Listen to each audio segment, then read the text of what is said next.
মাত্র 999 টাকায় 3 বেলার থাকা খাওয়া দিয়ে সমুদ্রের কাছাকাছি একটা এমন সুন্দর জায়গা খুঁজছো যেটা হবে কলকাতা থেকে মাত্র 3 ঘন্টা দূরত্বে, তাহলে রিলটা তোমাদের জন্য। সেদিনকেই বেরিয়ে পড়েছিলাম সকাল সকাল মৌসুমী আইল্যান্ডের উদ্দেশ্যে। নামখানা পৌঁছাতেই সেখান থেকে কিছুক্ষণ দূরত্বে আমরা পৌঁছে যাই আইল্যান্ডের কাছে এই সুন্দর ক্যাম্পটাতে, যেখানে ঢুকতেই ওয়েলকাম ড্রিঙ্ক দিই। তারপরে চারিদিকটা ঘুরে দেখি বেশ সুন্দর। দেন আমরা দুপুরের লাঞ্চটাও সেরে নিই।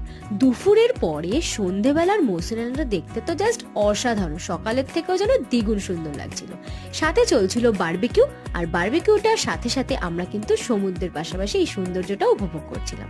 রাত্রেবেলা ডিনার সেরে নিই, আর পরের দিন সকালবেলা কমপ্লিমেন্টারি ব্রেকফাস্ট সেরে রওনা দিই আমাদের বাড়ির উদ্দেশ্যে। তোমরাও যদি এত অল্প খরচে দুদিনের জন্য সময় কাটাতে চাও বা ছুটি কাটাতে চাও, তাহলে অবশ্যই তোমরা কিন্তু রিলটা সেভ করে নাও। লোকেশন, আরো সমস্ত ডিটেলস, ক্যাম্পের নাম, এগুলো জানতে অবশ্যই একটা